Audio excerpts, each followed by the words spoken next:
Bitcoin and psychedelics are two of the most disruptive technologies of our time. Two movements with unstoppable momentum. Bitcoin is special for a few reasons. To start with, Bitcoin is our second Kardashev Type 1 technology, the first being the internet.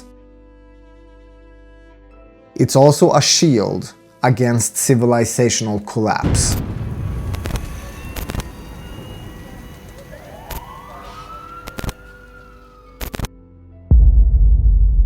And this is the topic of my book Abundance Through Scarcity. It separates money and state, and it's the hardest money the world has ever seen, with a fixed, inelastic supply that will continue to increase in value forever. Psychedelics are special because they give us a new mental operating system, a form of consciousness that allows us to heal what traditional methods cannot, to see what's invisible with our senses, and fundamentally transform our relationships with ourselves, with others, and the cosmos. They reshape us, not just as individuals, but as a species and a society. And here's the fascinating part. Bitcoin and psychedelics are much more alike than you'd think. The more I've studied both, the clearer it becomes. Bitcoin is a psychedelic, the first psychedelic native to cyberspace, a technology that transforms minds and societies alike, not through chemistry, but through information. Both Bitcoin and psychedelics rewire how we think. They break down our matrix beliefs about freedom, money, power, and how humans cooperate. It's a technology that transforms societies and minds alike. This is a video series in 4 parts. In this first part, we're going to learn about what psychedelics are. The second video is going to be about what psychedelics do in the mind and what they tell us about consciousness. I'm very excited about that one. Then, in the third video, we're going to dive into Bitcoin as a psychedelic. And in the fourth and final video, we'll wrap it all up by exploring the new economic consciousness emerging from this revolution. I'm very excited to take you on this journey. You're gonna learn a lot, and I think you're gonna come away with a whole new perspective on Bitcoin, consciousness, and civilization itself. Let's go.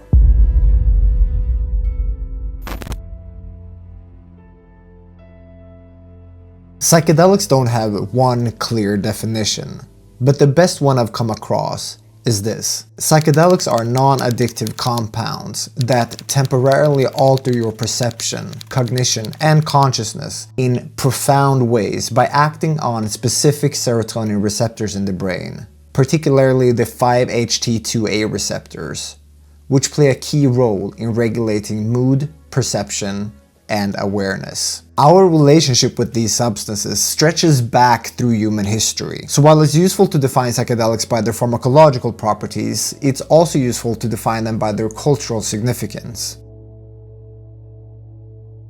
For tens of thousands of years, if not hundreds of thousands, humans have used psychedelics as tools for spiritual exploration and healing.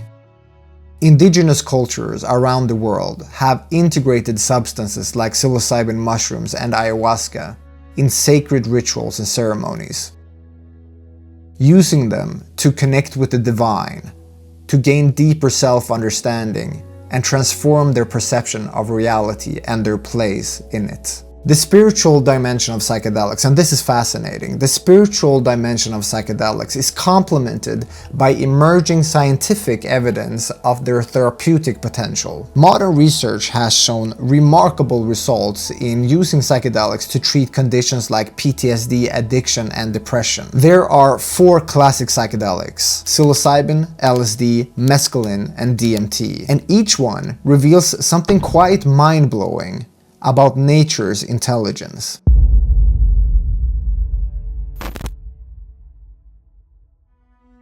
Psilocybin mushrooms have been used in sacred ceremonies for thousands of years and in less organized settings for much, much longer. Here's the wild part. This is where fungi shows just how intelligent nature can be. Fungi, including those that produce psilocybin, have created a planet-spanning underground network of mycelia that connects forests across the globe.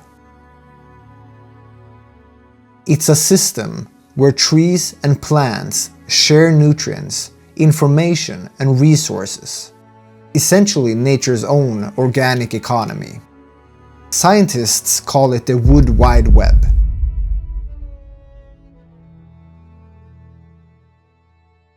Yeah, that's right. Nature has its own internet, operating on a planetary scale. And here's where it gets even more remarkable. Psilocybin mushrooms act as Earth's interface with human consciousness.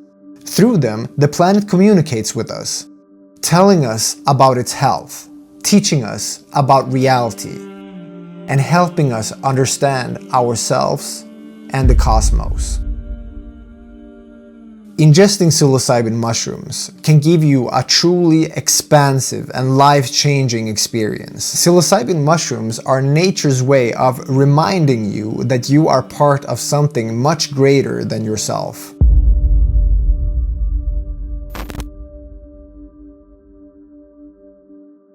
Then there's LSD, and boy is this a special one. First synthesized in 1938 by chemist Albert Hofmann.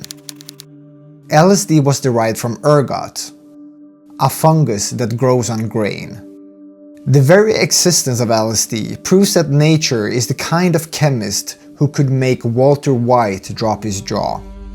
LSD is so potent that a dose smaller than a grain of salt can send you on a 12-hour journey through the deepest landscapes of your mind. It can dissolve the barriers between you and the world around you, giving you a profound sense of oneness.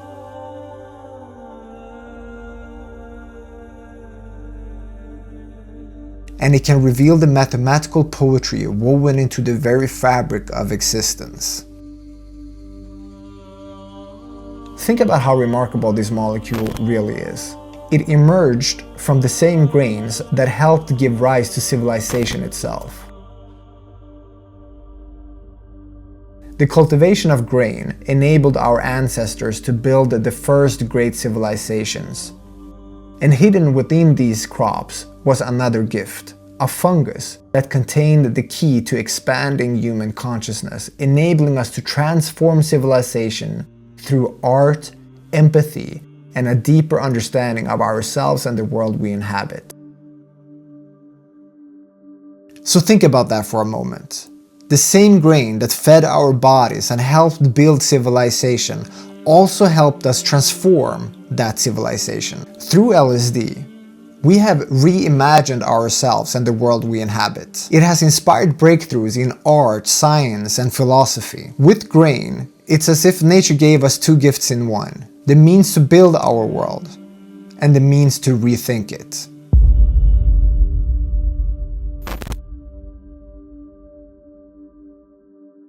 Our third psychedelic is a special one: mescaline. It's called mescaline. It's the only way to fly. Mescaline comes from some of Earth's most extraordinary plants, the peyote and San Pedro cacti. Like all psychedelics, mescaline interfaces precisely with the architecture of the human brain. But these plants do something else that's quite extraordinary. They are memory keepers, like few other species. First, like all living things, they carry DNA, which is nature's long-term memory. DNA has preserved memories about life's blueprints and how to build complex biological structures for 4.5 billion years. Nothing that humans have created even comes close to DNA's capacity to store and transmit information. The best we can do is create mythology and carve information into stone. But even these technologies pale in comparison to DNA. And here's how peyote and San Pedro are expert memory keepers. Beyond their DNA, they record information about the world around them in their living tissue. A kind of short-term memory lasting not billions of years like DNA, but thousands. Within their flesh, They store centuries worth of information about climate changes, interactions with other species, and each time they face a drought, extreme temperatures, or some other kind of challenge, they adjust their biology and store these adaptations in their cellular memory. Here's something fascinating. Did you know that a single peyote individual can live to be over 1,000 years old? Ancient beings that have stood in the desert watching human history unfold. They're not just plants. They're living time capsules of Earth's spiritual wisdom. This means that there are individuals of the peyote species alive today that have witnessed both climate change and empires rise and fall, storing it all as memory in their flesh. Indigenous people have long recognized these properties, incorporating peyote and San Pedro into ceremonies that have preserved spiritual wisdom across generations.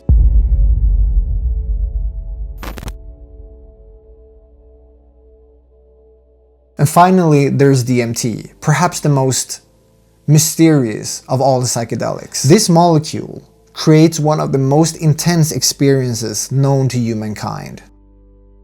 Yet it appears throughout nature with remarkable ubiquity. It flows through the tissues of countless plants and pulses through the bodies of many animals. Nature didn't create this molecule just once. It reinvented it again and again across vastly different species. DMT is found in humans as well, especially concentrated in our lungs and brains. It's released into our bloodstreams when we're born, when we dream, and when we die.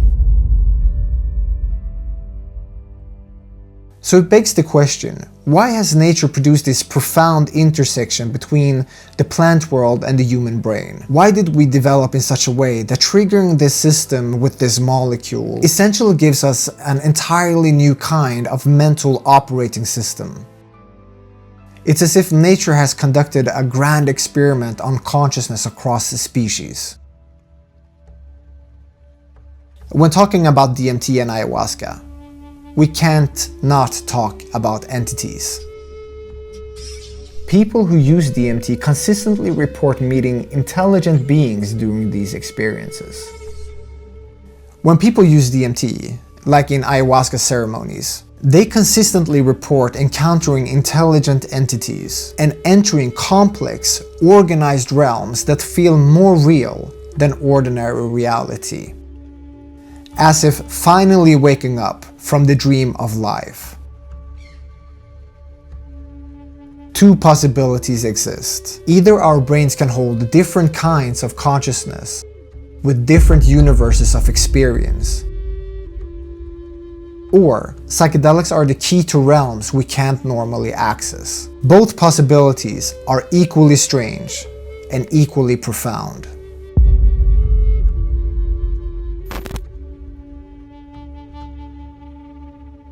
Our relationship with psychedelics stretches back to the dawn of time. Archaeological evidence suggests that our ancestors encountered psychedelics, at the very minimum psilocybin mushrooms and possibly DMT, long before we became Homo sapiens, possibly over 1 million years ago. Consider this. Homo erectus, our most successful ancestral species, thrived on this planet for nearly 2 million years before we even came on the scene. Only when we have lived here for another 1.7 million years will we rival Homo erectus. They were the first to use fire, develop complex tools, and use language. As they foraged across Africa and Asia, they would have encountered psilocybin mushrooms growing in the dung of large herbivores that they followed. These psilocybin mushrooms may have played a pretty significant role in the evolution of our consciousness, though exactly how remains one of evolution's most fascinating mysteries. This is Mushroom Man, a 44,000-year-old cave drawing found in Algeria. I'm not sure, but I think these people may have discovered psilocybin mushrooms.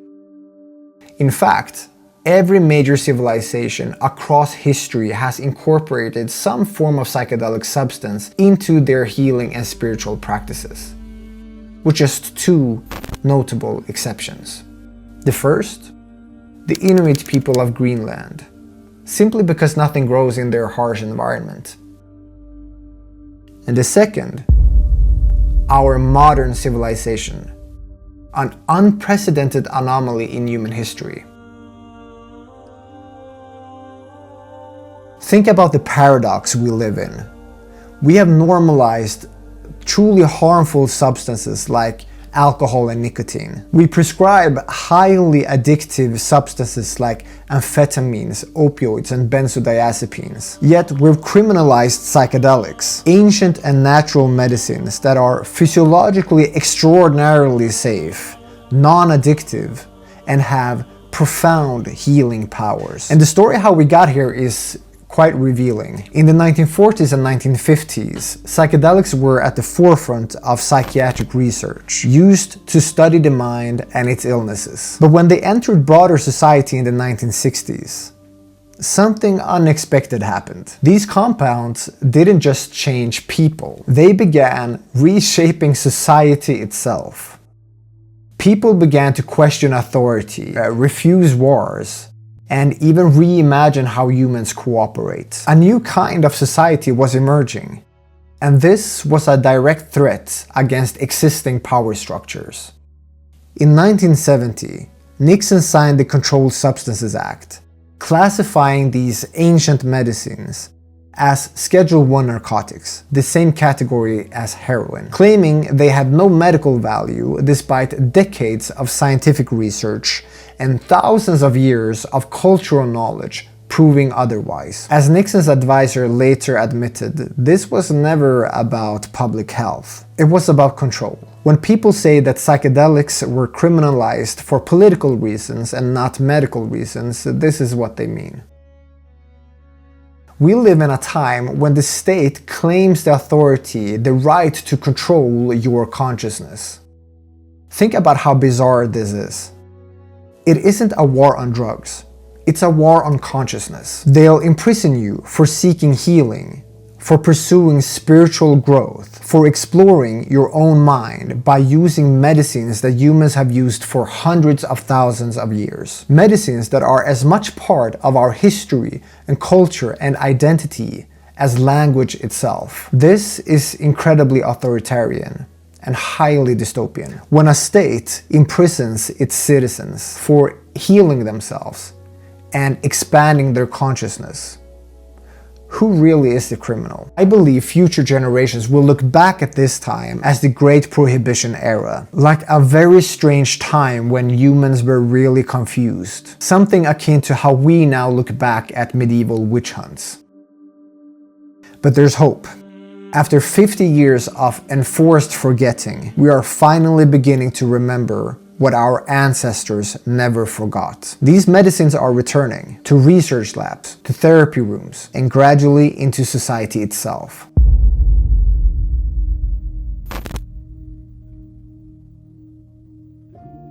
So there you have it, a look at psychedelics, their fascinating history and their current status. I want to know your thoughts on the psychedelic renaissance and how you think it's going to change society. Let me know in the comments below. And of course, I need to be clear, I'm not encouraging anyone to do anything illegal. This video is purely for education and harm reduction. Until next time, stay safe and stack sats. Peace out.